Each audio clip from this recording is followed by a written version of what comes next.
தழும்பி பூரணமாய் நிறைந்து நிற்கின்ற சிங்க பெண்களே,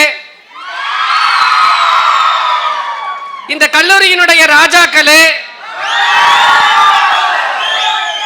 கல்லூரியினுடைய முதல்வர் அவர்களே, பேராசிரியர் பெருமக்களே, பட்டிமன்ற மேடையிலே அமர்ந்திருக்கின்ற பேச்சாளர் பெருமக்களே, வெளிச்சம் தொலைக்காட்சியின் வாயிலாக இந்த பட்டிமண்டபத்தை கண்டு ரசித்துக் கொண்டிருக்கின்ற எனதருமை தமிழ் சொந்தங்களே, உங்கள் அத்தனை பேருக்கும் எங்கள் பட்டிமன்ற குழுவின் பணிவன்பான வணக்கங்களும் பொங்கல் திருநாள் வாழ்த்துக்களும். பெரியோர்களே, பொங்கல் பண்டிகையை முன்னிட்டு கோவை நைட்டிங்கேல் கல்வி குழுமம், வெளிச்சம் தொலைக்காட்சி இவ்விரண்டும் சேர்ந்து 2 தலைமுறை சார்ந்த ஒரு தலைப்பை இந்த மன்றத்தினுடைய கேள்வியாக எழுப்பி இருக்கிறார்கள். நம் பேச்சாளர்களினுடைய வாதத்திற்கு பிறகு நாம் ஒரு முடிவுக்கு வரலாம். 90s கிட்ஸுக்கும் 2K கிட்ஸுக்கும் பெரிய வித்தியாசம் இல்லைங்க. பொங்கல் வருது, ஆளு கூட அவுட்டிங் போகணும்னு அப்பா பாக்கெட்ல பணத்தை ஆட்டையை போட்டு போனா அவன் 2K கிட்ஸ். யாருக்கும் தெரியாம ரேஷன் கார்டை எடுத்துட்டு போய் லயன்ல நின்று 3000 ரூபாய் பணத்தை வாங்கிட்டு வந்து வீட்டில் கொடுத்தானா அவன் தான் சார் 90s கிட்ஸ். இதுதான் இந்த மன்றத்தினுடைய கேள்வியாக எழுப்பி இருக்கிறோம். வாழ்க்கையில யாருக்கு ஏக்கம் அதிகம், 2K கிட்ஸுக்கா 90s கிட்ஸுக்கான்னு கேட்டிருக்கோம். இந்த 90s கிட்ஸை பார்த்தோம்னா உண்மையிலேயே பரிதாபமான ஒரு தலைமுறைனா அது 90s கிட்ஸ் தாங்க. இப்படி ஒரு ஏமாளித்தனமா வாழ முடியுமானா அது நாங்க தாங்க ஏமாளியா வாழ்ந்திருக்கோங்க. வெள்ளையா இருக்கிறவன் பொய் சொல்ல மாட்டான்னு நம்பணும். இதை விட இன்னொரு கொடுமை என்னன்னா, இங்கிலீஷ் பேச தெரிஞ்ச அவன் தான் அறிவாளின்னு நம்பணும்.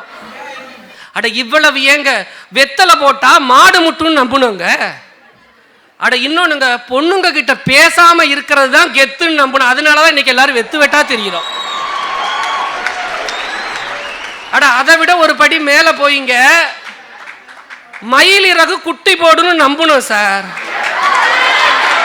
இதெல்லாம் திரும்பி பார்த்தா நம்ம பக்கத்து வீட்டுக்காரன் பையட்ல இது எங்க வாழ்க்கைடான்னு சொன்னா அவன் என்ன சொல்றானா, இப்படி ஒரு பூமர் அங்கிளா இருக்கிறீங்களே அங்கிள், உங்களுக்கு எப்படி கல்யாணம் ஆகுன்னு கேட்கிறான். 90s கிட்ஸோட நிலைமை இப்படி இருக்கு. 2K கிட்ஸை பார்த்தோம்னா அவங்களெல்லாம் கூப்பிட்டு, தம்பி உன் வாழ்க்கை எப்படிரா போகுதுன்னு கேட்டா, போற போக்கில் போகுதுன்னா நான் பாட்டில் வெந்ததை தின்னுட்டு நொந்து போய் வாழ்றேன்னு அவன் சொல்றான். இன்னொன்னுங்க, இந்த 2K கிட்ஸ் எல்லாம் ரோட்ல போறதை பார்த்தா எனக்கெல்லாம் சத்தியமா வயிறு எரியுதுங்க. ஜோடி ஜோடியா பைக்கில் சுத்துறாங்க. படிச்சு முடிச்சுட்டு வேலைக்கு போறாங்களோ இல்லையோ கடனை வாங்கி இஎம்ஐல கல்யாணம் பண்றானுங்க. கடைசியில கோர்ட்ல என்கிட்டயே வந்து இஎம்ஐல கேஸ் நடத்தினான்னு சொல்றாங்க.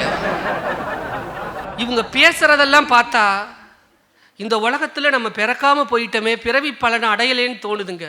பேபின்னு கூப்பிடுறாங்க. காலையில எந்திரிச்சோனையே அவன் காலேஜுக்கு வரானோ இல்லையோ, பேபி நீ குளிச்சுட்டு கிளம்பிட்டியான்னு கேட்குறான். அந்த புள்ள சொல்லுது, என்னக்கடா நான் குளிச்ச மேக்கப் தாண்டா போட்டு வருவேங்க.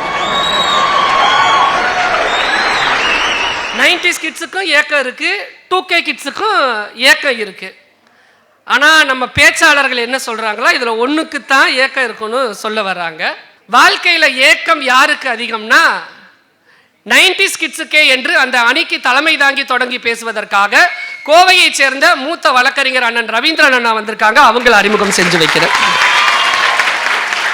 அண்ணன் என்ன சொல்றாப்லனா, இன்னைக்கு இருக்கிற இந்த 2K பெண் பிள்ளைகள் எல்லாம் ரொம்ப கொடுத்து வச்ச பிள்ளைங்கன்றாங்க. ஏன்னா அவங்கெல்லாம் டேடோட லிட்டில் பிரின்சஸ் தான். ஆனா அண்ணன் என்ன சொல்றாப்லனா, இந்த லிட்டில் பிரின்சஸுக்கெல்லாம் சாப்பிட மட்டும்தான் தெரியும், சமைக்க தெரியாது, பாத்திரம் கழுவ தெரியாது. ஆனா அந்த காலத்துல இந்த 90ஸ்ல இருந்த பிள்ளைகள் எப்படின்னா, நம்ம யார் வீட்டுக்காவது ஒரு விருந்து உறவு முறைக்கு போனாலும், அவங்க நம்ம வீட்டுக்கு வந்தாலும், வீட்டில் பெரியவங்களே இல்லைனாலும் அவங்க கடையில் வாங்காம அவங்களே சமைச்சு அவங்களுக்கு சாப்பாடு போட வச்சு வழி அனுப்பி வச்ச அந்த 90s தலைமுறையை பார்க்கும்போது அன்னைக்கு சாப்பிட்ட அந்த சாப்பாட்டோட ஏக்கம் இன்னைக்கு இருக்கு. அதனால ஏக்கம் 90s கிட்ஸுக்குன்னு அண்ணன் ரொம்ப தெளிவாக சொல்றாங்க. பக்கத்தில் உங்க கல்லூரியினுடைய மாணவி கன்னியாகுமரியிலிருந்து வந்திருக்காங்க, ஜூலியட் அபிஷா. அவங்களை அறிமுகம் செஞ்சு வைக்கிறேன். அவங்க ஒரு 2K கிட்ஸு. ஆனா அவங்களுக்கு இந்த வாழ்க்கை பிடிக்கலையா, ஏன்னா உள்ள இருந்தே வில்லங்கம் பண்றாங்க. ஏன்னு கேட்டா இப்ப இருக்கிற பொண்ணுங்களுக்கெல்லாம் பொசுக்கு பொசுக்குன்னு காதல் வந்துருதுன்னா வீட்டில் திட்டினாலே ஓடி போறேன்னு சொல்றாங்க. ஏன்னு கேட்டா என்ன சொல்றாங்கன்னா, அவன் தான் அக்னி சிறகை எழுந்துவான்னு ஸ்டேட்டஸ் வச்சிருக்கானா. அதனால உண்மையான காதல் 90s காலகட்டத்தில் தான் இருந்தது அப்படின்னு அவங்க ரொம்ப தெளிவாக சொல்றாங்க. அதுக்கப்புறம் அவங்களுக்கு பக்கத்தில் உட்காந்துருக்காங்க பாருங்க, மூத்த தமிழாசிரியர் டாக்டர் புவனா ஜீவானந்தம் அம்மா, அவங்களை அறிமுகம் செஞ்சு வைக்கிறேன். அவங்க இன்னைக்கு நடக்கிற கல்யாணத்துக்கெல்லாம் போயிட்டு ரொம்ப காண்டாகி உட்காந்துருக்காங்க அம்மா. அட கல்யாண வீட்டில் எதுக்கு இவ்வளவு ஆடம்பரம்னு கேட்குறாங்க. அதுவும் இப்போ எல்லா கல்யாண வீட்டில் என்ன பண்ணுறாங்கன்னா, மாப்பிள்ளை பையனோட ஸ்டேஜுக்கு பக்கத்துலேயே ஒரு பெரிய LED ஸ்க்ரீனை மாட்டி இவங்க இந்த ஃப்ரீ வெட்டிங் ஷூட்டுன்னு போய் ஒரு கூத்தடிச்சுட்டு வராங்க பாருங்க, அதை பூரா வீடியோ எடுத்து காமிக்கிறாங்க. அதுவும் இதெல்லாம் பார்த்தா கல்யாணமாகாத பயல்களுக்குலாம் எவ்வளவு ஏக்கம் இருக்கும் நீங்க நினைச்சு பாருங்க. அதனால இன்னைக்கு இருக்கிற கல்யாணங்கள்லாம் இப்படி இருக்கிறது வருத்தமா இருக்குன்னு அவங்க பதிவு செய்யறாங்க. அதுக்கப்புறம் கடைசியில் உட்காந்துருக்காங்க பாருங்க, அந்த அணியினுடைய வாதத்தை நிறைவு செய்வதற்காக மூத்த வழக்கறிஞர் தேன்மொழி அக்கா வந்திருக்காங்க. அவங்கள அறிமுகம் செஞ்சு வைக்கிறேன். அவங்க இந்த தலைப்பை சொன்னோடனே அவங்க சொல்றாங்க, அவங்க சின்ன வயசுல நாங்க சின்ன வயசுலலாம் இருக்கும்போது இந்த பள்ளிக்கூட விடுமுறைகள் வந்தால் திருவிழாலாம் வந்துச்சுன்னா நாங்கள் இந்த தாத்தா பாட்டி வீட்டுக்கெல்லாம் போவோம். அன்னைக்கெல்லாம் எல்லார் வீட்லேயும் சைக்கிள் இருக்கிறதே பெருசு. ஊருக்குள்ளே ஒரு பஸ்ஸு டயத்துக்கு ஒரு 2 டயத்துக்கு வரும். அடித்து பிடிச்சி அந்த பஸ்ஸில் ஏறி அந்த பஸ்ஸில் ஏறினோம்னாலே பாதி குடும்பம் நம்மளாக தான் இருக்கும். ஏன்னா ஒவ்வொரு வீட்லேயும் 18 டிக்கெட்டு 20 டிக்கெட் இருக்கும். இதையெல்லாம் நம்ம கூட்டிகிட்டு போய் ஊரில் போய் இறக்கணும்னா நம்ம தாத்தாவும் பாட்டியும் பஸ் ஸ்டாப்லேயே காற்று கிடந்து நிற்பாங்க. இந்த பஸ் ஸ்டாப்பில் போய் இறங்கினோம்னா அந்த பாட்டி சும்மா நிற்காதுங்க. அன்றைக்கெல்லாம் ஹேண்ட்பேக் காலம்லாம் கிடையாது இல்லையா, அந்த முந்தியில் முடிஞ்சு வச்சுருக்கோம், அது வச்சுருக்க தீம்பண்டத்தெல்லாம் அப்போவே அதை எடுத்து கடித்து கையில் பிள்ளைங்க கையில் ஊட்டி விட்டுட்டு அப்படியே பொடி நடையாக அப்படியே நடந்து கூட்டிகிட்டு போது ஊரே வேடிக்கை பார்க்கும். என் பேரன் வந்திருக்கான், என் பேத்தி வந்திருக்கான்னு சொல்லி கூட்டிகிட்டு போனோடனே சாயந்தரம் எல்லாரையும் உட்கார வச்சு நீங்கள் எல்லாம் ஒன்றா வந்திருக்கீங்கப்பா, என் கண்ணே படுற மாதிரி இருக்கே, ஊருக்கண்ணு பூரா நம்ம மேலே தான் பட்டிருக்குன்னு எல்லாரையும் முத்தத்தில் உட்கார வச்சு அந்த மிளகா உப்பெல்லாம் எடுத்து வச்சு இப்படி திஷ்டி சுற்றி இந்த பக்கம் 3 இந்த பக்கம் சுற்றி துப்புடா சாமி பாட்டி மேலே துப்புடா சாமின்னு நம்ம துப்புற உமிழ்நீரை கூட பிரசாத மாதிரி வாங்கின பாட்டிகள் இருந்த தலைமுறையில் வாழ்ந்தவர்கள் 90s கிட்ஸ் தான். அந்த பாசம் எனக்கு கிடைச்சது என்னுடைய பிள்ளைகளுக்கெல்லாம் கிடைக்கலையேன்னு அவங்க ஒரு தாயாக உட்காந்து வருத்தப்பட்டு இருக்கிறாங்க. ஆனால் இந்த பக்கம் கேட்டால் இவங்கெல்லாம் என்ன சொல்கிறாங்கன்னா, உண்மையான மகிழ்ச்சின்றது 90s கிட்ஸுக்கு கிடையாது, இது 2K கிட்ஸுக்குன்னு பேசுவதற்காக கோவை பாப்பம்பட்டியை சேர்ந்த செல்வன் மதன்குமார் வந்திருக்காப்புல. அவங்களை அறிமுகம் செஞ்சு வைக்கிறேன்.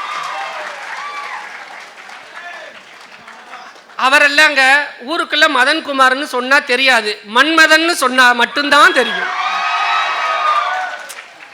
அவரே புதுசா ஒரு பைக் வாங்கி வச்சிருக்காரு. அது பார்த்தீங்கன்னா ஒட்டகம் மாதிரியே இருக்கும்.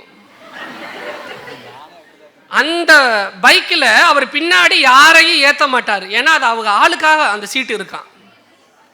கரெக்டாக அந்த பொண்ணு காலேஜ் போயிட்டு வந்தோடனே இவர் போய் அந்த காலேஜ் வாசல்ல நிற்பார். அந்த பொண்ணு வந்தவுடனே அந்த பொண்ணு அந்த பைக்கில் ஏறுற அந்த கண்கொள்ளா காட்சியை நீங்கள் பார்க்கணும். நாளைக்கு வீட்டு செவத்தில் எப்படி ஏறி குதிச்சு ஓடணுன்றதுக்கு அதான் ட்ரைனிங். அதில் ஏறி உட்கார்ந்தவுடனே நம்ம பையன் இப்படி குனிஞ்சுக்கிட்டு இருப்பான், அந்த பொண்ணு தலை தான் அப்படி தெரியும். அது லூஸ் கார் விட்டு அப்படி வரும் பாருங்க, சும்மா திகு திகுன்னு அதிருது இல்ல.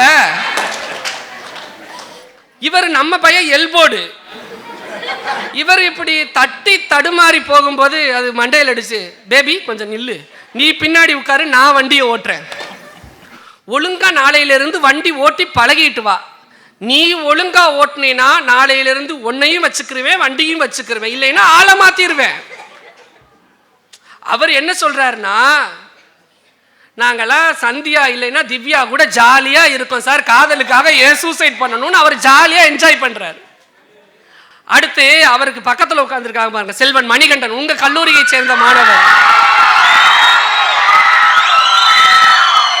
இன்னைக்கு இருக்கிற 2K கிட்ஸை நானே மனசார பாராட்டுறேன் சார்.